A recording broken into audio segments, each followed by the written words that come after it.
योगी जी के चंद्रमा के साथ जैसे ही राहु आया तब से ही वो धीरे धीरे धीरे धीरे धीरे धीरे और जो अब पिछले साल हमें दिख भी गया है तो उसमें गड़बड़ाया है। तो आप उनको एक अच्छा घड़ी भी गिफ्ट कर दोगे या फिर धोती भी दे दोगे, 2 दिन पहन के बोलेंगे ये मुझे परेशान कर रहा है, ये मेरे लिए बोझ है। तो उनके वाटरी साइन में सिर्फ केतु है और कोई प्लैनेट नहीं है। तो ये देखना बहुत इंटरेस्टिंग होगा, जो मैंने बहुत पहले ट्वीट भी किया था कि है तो सेंटर में आने वाले हैं या कुछ तो होने वाला है। जब योगी जी आएंगे तब धरती का हाल ऐसा नहीं होगा।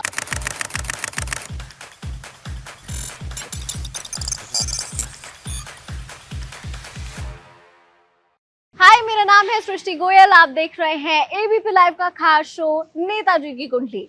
तो हमने अपने एपिसोड्स में खूब सारे नेताजी की कुंडली तो पढ़ा ली है, लेकिन आज के जो हमारे गेस्ट हैं वो बेहद खास हैं। यानी कि जिन पॉलिटिशियन के बारे में हम बात करने वाले हैं वो बेहद खास हैं, क्योंकि एक तो सिटिंग सीएम भी हैं और उनके बारे में ऑलरेडी बहुत सारी प्रेडिक्शंस हैं, पॉलिटिकली भी, एस्ट्रोलॉजिकली भी। लेकिन उनकी कुंडली उनके बारे में ठीक ठाक क्या बताती है ये शायद आपको नहीं पता होगा। तो वही बताने के लिए हमारे साथ एस्ट्रो शर्मिष्ठा इस एपिसोड में भी हमारे साथ मौजूद हैं और आज पढ़ने वाली हैं एक ऐसे नेता की कुंडली जिन्हें बड़े प्यार से लोग बाबा कहते हैं, जिनके बारे में लोग कहते हैं कि अगर इन्हें गुस्सा ना दिलाया जाए तो ही बेहतर है, वरना विपक्षियों को काफी सीधे साधे लेकिन कड़क लफ्जों में जवाब देते हैं। खैर, विधानसभा में जब बोलते हैं तो सबकी बोलती बंद कर देते हैं और सबसे बड़े प्रदेश के मुख्यमंत्री हैं। बात कर रहे हैं योगी आदित्यनाथ की। खैर, उनको लेकर आने वाले समय को लेकर बहुत सारे राजनीतिक प्रेडिक्शंस हैं, कुछ मैं आपको बता देती हूँ।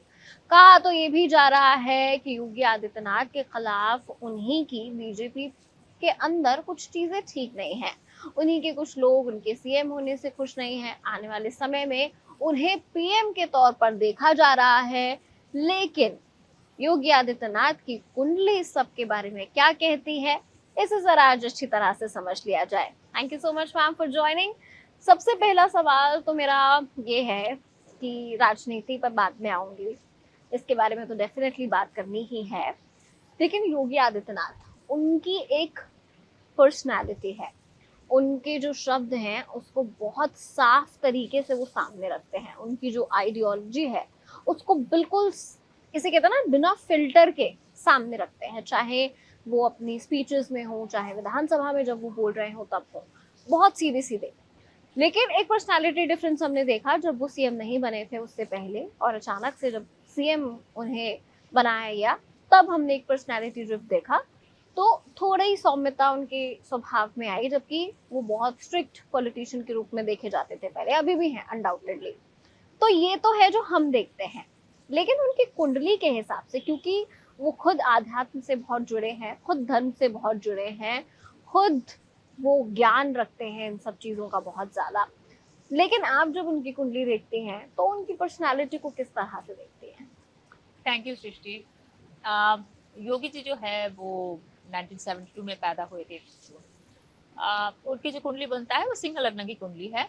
मतलब लियो उनका लग्न है, एसेंडेंट है, और उनका राशि जो है वो है कुंभ राशि। तो कुंभ राशि का हमें, कुंभ राशि तो नहीं मिले थे, पर कुंभ राशि में बहुत सारे प्लैनेट का खलबली हमें देखी थी नीतीश कुमार जी के हॉरोस्कोप में, है ना, जो बड़े बड़े काम करना, बड़े नेटवर्क पे काम करना, और ये उनकी राशि है।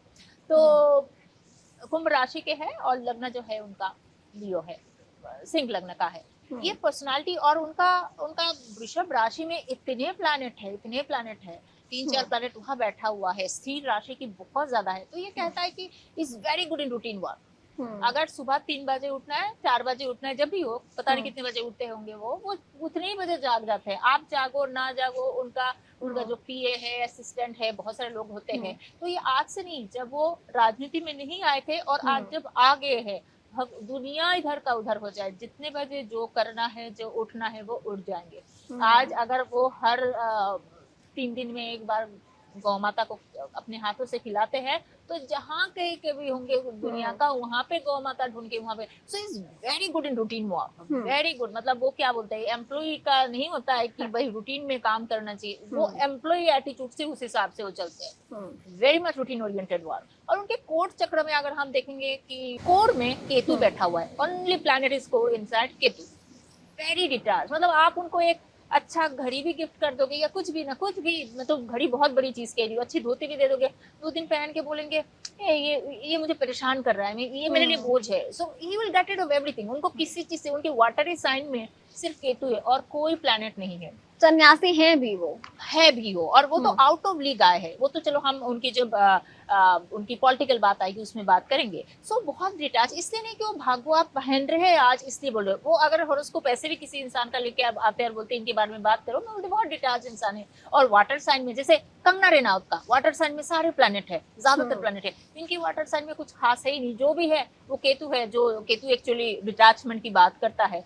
तो emotionally he is not that much available person, वो ड्यूटी ओरिएंटेड है, टास्क ओरिएंटेड है, भाई मेरा जो ड्यूटी है, मेरा जितना बनता है इतना बनूंगा, मुझे किसी से उतना कुछ लगाव है नहीं, होना भी नहीं है, और उनको सब कुछ बोझ लगता है। एंड दैट्स हाउ अभी भी हम उनको इस हिसाब से देखते हैं। और उनकी क्योंकि उनमें जो है ना, जब स्थिर राशि में आरडी साइन में बहुत ज्यादा जोर होता है ना, तो इंसान में फ्लेक्सिबिलिटी नहीं आता है, तो वो जो नो फिल्टर वाली चीजें है वहां आती है। हेल्थ भी परेशान करता है बाद में इन लोगों को, पर लाइफ जैसे है वैसे ही है, बहुत ज्यादा इसमें क्या नहीं है। तो उनके स्पीच, उनके आइडियोलॉजी, हर चीज में जहाँ पे है वो वहाँ स्थिर है, वहाँ गड़बड़ नहीं होता है। So that's how he is actually detached, विरक्त इंसान है।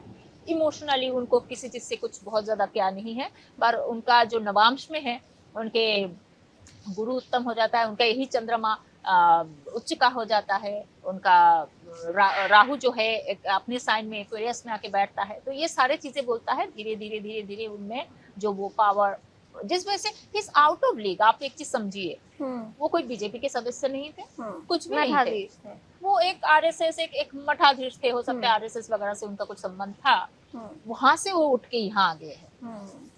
और आई विल से उनकी एक ही चीज सबको दिखा होगा, रूटीन, क्योंकि उनको इससे बहुत बार ऐसा होता है आप रूटीन से कोई काम कर रहे हो, पर इसकी वजह से आपको कोई फल नहीं मिल रहा है उस हिसाब से, you are not getting the result of whatever you are doing, इससे वो रुकेंगे नहीं, क्योंकि वो रूटीन में है तो करते जाएंगे जब तक till the end of the day. ये उनकी सबसे अच्छी चीज। तो उनकी पर्सनालिटी के बारे में ये बात हो गई, जैसा कि मैंने मेंशन किया, हालांकि अब पार्टी क्लेम कर रही है कि सब कुछ बहुत अच्छा है, सब कुछ बहुत परफेक्ट है, लेकिन लोकसभा में जब हम अखिलेश यादव की बात कर रहे थे तो भी हमने मेंशन किया था कि लोकसभा में बहुत अच्छा प्रदर्शन समाजवादी पार्टी का रहा, उसका बहुत क्रेडिट अखिलेश यादव को रहा, लेकिन उसी समय बहुत डेंट योगी आदित्यनाथ की इमेज पे पड़ा कि योगी के नेतृत्व में बहुत कमाल भारतीय जनता पार्टी यूपी के अंदर नहीं कर पाई। अब 2027 में उत्तर प्रदेश में चुनाव होने हैं, लेकिन उपचुनाव में अभी हाल फिलहाल में हमने देखा कि योगी आदित्यनाथ के नेतृत्व में आधा से ज्यादा सीटें, 7 सीटें के अराउंड भारतीय जनता पार्टी ने जीत ली, 9 सीटों पर उपचुनाव हुआ था, तो बहुत अच्छा प्रदर्शन बीजेपी के रहा, तो एक तरीके से सेमीफाइनल के तौर पर देखा गया। हालांकि मैंने तब भी बताया था कि विधानसभा और लोकसभा के चुनाव में काफी डिफरेंस होता है, जो वोटर होता है उसके माइंडसेट में बहुत डिफरेंस होता है, और दोनों को खास कंपेयर करना नहीं चाहिए। लेकिन योगी आदित्यनाथ के लिए कुछ आवाजें उठी थी, पार्टी डिनाई करती रही, ये अपने आप में एक अलग बात है, लेकिन क्या वाकई ऐसे कुछ कॉन्सिक्वेंसेस आने वाले समय में उनकी कुंडली में दिखाई दे रहे हैं 2027 लोकसभा चुनाव के दौरान, कि कहीं डिस्कनेक्ट होंगे पार्टी से, बीजेपी से डिस्कनेक्ट होंगे, या कुछ ऐसा नहीं होगा, वापस मुख्यमंत्री बनकर आएंगे, या एक बात जो कही जा रही है सेंट्रल लीडरशिप में उनकी एंट्री होगी, तो किस तरफ उनकी कुंडली जाती हुई दिखाई दे रही है?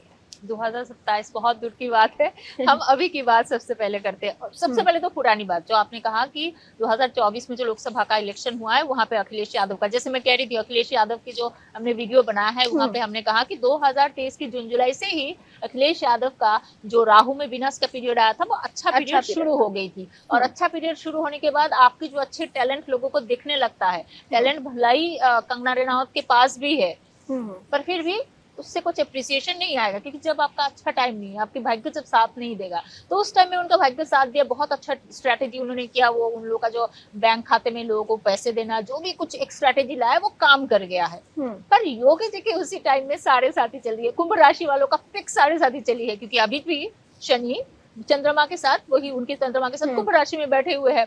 तो साढ़े साथी, जैसे लोग कहते हैं साढ़े साथी से क्यों इतना डराते हैं लोग, तो शनि जब आपकी चंद्रमा के पास आते हैं, आपकी थोड़ी थोड़ी जजमेंट खत्म होना, आपके लोगों के आप जो भी करना चाहते हैं उसमें स्लो कर देते हैं आपको, आपको भागने नहीं देते बहुत ज्यादा। अगर आपकी दशा अच्छा ना रहे, दशा भुक्ति अच्छा ना रहे, तो आपको इतनी जल्दी आगे बढ़ने नहीं देते। तो योगी जी के चंद्रमा के साथ जैसे ही राहु आया, आज लगभग 2 साल हो रहा है, तब से ही वो धीरे धीरे धीरे धीरे धीरे धीरे, और जो पिछले साल हमें दिख भी गया है, तो उसमें गड़बड़ाया है, थोड़ा कंट्रोवर्सी आया है कि सेंटर के ओपिनियन और उनके ओपिनियन एक साथ मैच नहीं हो रहा है। ये सारे चीजें जो है टेम्पोरारी है, मेरी बात सुनिए। और टाइम की बात कहते हैं ना, समय सबसे बलवान है। तो ये वही था योगी जी के लिए। आप जितने भी साधु हो जाओ, सन्यासी हो जाओ, कुछ भी हो जाओ, कर्म से तो भाग नहीं सकते हो। आप जो पिछले जन्म का कर्म है वो आपको मिलना ही मिलना है। तो ये वही टाइम का खेल था। अब बात आती है कि ये पिछला ये था कि उनका साढ़े साथी ने उनको थोड़ा सा सताया, सब कुछ ठीक है। अब क्या होगा, मेरा ये मानना है कि अगले साल के मार्च अप्रैल तक उनका कुछ खास अच्छा टाइम नहीं, वही सारा चीजें चल रही है। Once Saturn will move to Pisces, उनके 8th हाउस में जाने वाला है, एंड उनके जो सैटर्न वहां पे उनका है ना अरुधापादा 3 बैठा हुआ है। कुछ तो एक उनका डिस्प्लेसमेंट आ रहा है, मतलब कुछ तो कहीं तो शिफ्ट होंगे, कहीं तो हो जाएंगे, उनका कुछ एक राइज आ रही है। अब जो इंसान ऑलरेडी मुख्यमंत्री है, क्या राइज होना है उनका, वो थोड़ी ट्रम्प की जगह पे उनको ले जाएंगे कि हाँ भाई प्रधानमंत्री हो सकते हैं। हाँ, अब नहीं, अरे रुको, मोदी जी को बात हटाइए।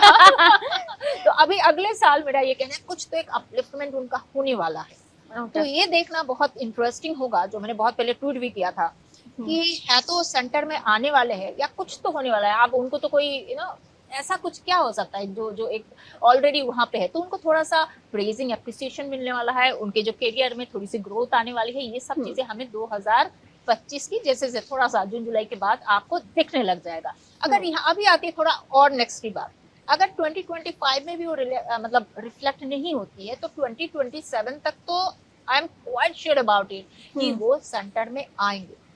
सेंटर में आएंगे, यस, वो सेंटर में आएंगे। तो मतलब यूपी से हटते हुए दिखाई देंगे और पीएम फेस के तौर पर ही बेसिकली आप कहना चाह रहे हैं। Very very much possible, that is very much possible.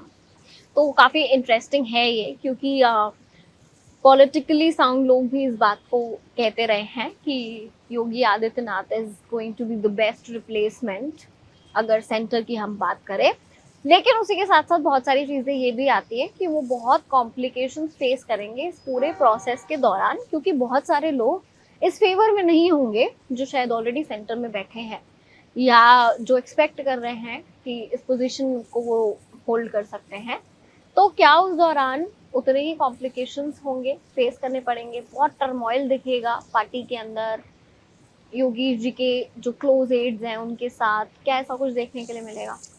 देखिए, या बहुत स्मूथ प्रोसेस होगा, पता भी नहीं चलेगा कि कब वो शिफ्ट हो गए, कब इतनी स्मूथ प्रोसेस तो नहीं है, पर उनका जो टाइम है साथ देगा। कहते हैं ना, वो समय की बात है, जब आपकी सही टाइम आता है पता ही नहीं चलता है कहाँ से क्या कैसे कैसे इतनी जल्दी हो गया है। जैसे वो अचानक बन गए, जब वो पहली बार मुख्यमंत्री बने अचानक, किसी को पता ही नहीं चला कहाँ से क्या चीज अचानक से हो गया। तो जब होना होता है कोई चीज, आपके भाग्य साथ देता है तो हो जाती है। इतनी स्मूथ प्रोसेस तो नहीं है, पर यू कैन से दैट, क्योंकि देखो अगले 2025 और 2027 के आसपास वहां पे उनको वो 2 लिफ्ट का जगह आ रही, उनके करियर में जो भी कुछ कर्म कर रहे हैं वहां पे, वो बोलेंगे मैं इसको करियर नहीं देखता हूँ, मुझे थोड़ी इससे कमा के अभी बच्चों को पालना है। बट जो भी उनका जिसमें वो कर्म कर रहे हैं वो तो कर्म योगी है। तो उनके कर्म में एक एप्रिसिएशन, एक अपलिफ्टमेंट, एक वो मुझे दिखता है। और वो 2025 की एंडिंग के आसपास वो एक चीज हो सकती है। यहाँ ना भी हो 2027 में तो क्वाइट, मतलब ऑलमोस्ट किसी की 100% चीजों की तो मैं गारंटी नहीं दे सकती हूँ। तो आई एम क्वाइट 99% श्योर कि ये ऐसा कुछ चीजें आ रही है। ओके, अब बात ये है, एक चीज और जोड़ती हूँ इसमें, अगर वो प्रधानमंत्री बनते हैं 2028 में, जो मुझे लगता है कि इलेक्शन होने वाला है, 29 में शायद ना भी हो, अच्छा जो भी हो 29-28 कहीं पे तो होगा। मुझे वहाँ लगता है कि योगी जी अगर प्रधानमंत्री बनते हैं, वहाँ उनके चैलेंजेस शुरू होंगे। उनके चैलेंजेस बनने में शायद उतना ना आए जो बनने के बाद आएगी, क्योंकि इस देश को चलाने में उस टाइम में जिस तरीके से स्थिति आएंगी, जो हाँ, क्योंकि जियोपॉलिटिकल आपने एक प्रेडिक्शन में कहा था 2023 और 32 में वर्ल्ड वॉर 3 भी दिखाई दे रही है। आपने 2025 वाली हमारी प्रेडिक्शन वीडियो में बोला था, तो वो योगी जी के कार्यकाल में हो सकता है। बहुत लोग बोलते हैं पीओके ले लो, ये ले लो, वो ले लो, ठीक है, तो हर एक की एक टाइम आती है जब योगी जी आएंगे, तब आज का जो एक स्मूथ फेस फिर भी चल रही है, तब धरती का हाल ऐसा नहीं होगा। You need to be geopolitically very much neutral, किसको साथ दो किसको ना दो, कि बिकॉज अल्टीमेटली चाइना आपके अगेंस्ट खड़ा होना ही है ना। तो आप किसके साथ देंगे किसके साथ नहीं देंगे, जो कूटनीति वाली चीज है वहाँ उनको बड़ी परेशानी होगी। सो ले दे के एक टर्म शायद वो बनेंगे PM, prime minister one time, one time, क्योंकि देखिए योगी जी, मोदी जी और योगी जी में फर्क आप कहाँ देखेंगे। ये मत बोलिए कि हाँ मोदी जी बहुत अच्छा ऑरेटर है, योगी जी नहीं है, ये सब चीजें छोटी मोटी चीजें की बात नहीं। इंटरनेशनल रिलेशन, इकोनॉमी को किस तरीके से बढ़ाना, किस तरीके से घुस देना, कैसे फ्लेक्सिबिलिटी के साथ आप हर एक चीज को, पाकिस्तान को बिना एक बम फेंके आप पाकिस्तान को कैसे गिरा देते हो, उनको एकदम भूखे नंगे कर देते हो आप, हमारी चीजें वहां भेज देते, बिकॉज इकोनॉमी में आप कंट्रोल लाते हो, उनकी इकोनॉमी को आप इन्फ्लुएंस कर देते हो बिना बम गिराए। ये सारे चीजें जो कूटनीति है, ही इज वेरी डायरेक्ट, मैंने कहा तो very rigid and very direct. तो वो डायरेक्ट और रिजिड वाली चीजें तो राजनीति में थोड़ी परेशानी है। अभी आप प्रदेश को संभालते हो, यही चीज जब आप यहाँ आएंगे, आप देश को, पूरा देश को संभालने की चीजें आएगी, तब आपको बाहर के देशों के साथ आपकी क्या संबंध है जो काउंट होना शुरू होगा, तब वो एक टर्म ही मुझे लगता है रह पाएंगे, क्योंकि देश की इकोनॉमी ये सब उनसे क्या नहीं। तो ये तो बहुत इम्पोर्टेंट बातचीत है ही। योगी जी के बारे में आजकल जब भी बात होती है तो सबसे ज़्यादा लोग यही जानना चाहते हैं कि 2027 में क्या होगा, क्या मोदी जी जाएंगे, योगी जी आएंगे। ये तो बहुत इंटरेस्टिंग कॉन्वर्सेशन है और सारे एस्ट्रोलॉजर्स की अपनी अपनी प्रेडिक्शन इस पर है। लेकिन आपने बहुत इंटरेस्टिंग बात बताई कि उनके टेन्योर में क्या क्या डिफिकल्टीज होंगी, ये एक बहुत बड़ा एडिशन है। लेकिन अगर उनके जो आपने कैरेक्टरिस्टिक्स बताई, पर्सनालिटी के बारे में बताई, जैसा आप काफ़ी सारे पॉलिटिशियंस के बारे में एपिसोड में बता चुके हैं, अगर उनके प्रोफेशन की हम बात करें, हालांकि बहुत पहले वो संन्यास को अपना चुके हैं, मठ में वो रहे, वहीं पे पढ़े बड़े, वहीं से शिक्षा ली, लेकिन अपनी फैमिली को बहुत पहले छोड़ दिया। लेकिन फिर भी अगर उनकी क्वालिटीज को देखते हुए, उनकी कुंडली को देखते हुए, अगर कोई ऑल्टरनेटिव प्रोफेशन योगी जी का होता तो क्या होता? योगी जी का अगर मैं ऑल्टरनेट कोई प्रोफेशन के बारे में बात करूं जो उनके कुंडली के हिसाब से है, कि नहीं कुंडली देखे और बोले आपको देखिए ये करना चाहिए, as a job he will prove to be the best employee. मतलब बेस्ट एम्प्लॉय अवार्ड जो है वो योगी जी लेके जा सकते हैं, कि ऑफिस में आए ना आए, कोई कुछ काम करे ना करे, वो टाइमली काम करना, टाइमली टास्क को कंप्लीट करना और लगे रहना चीजों के पीछे।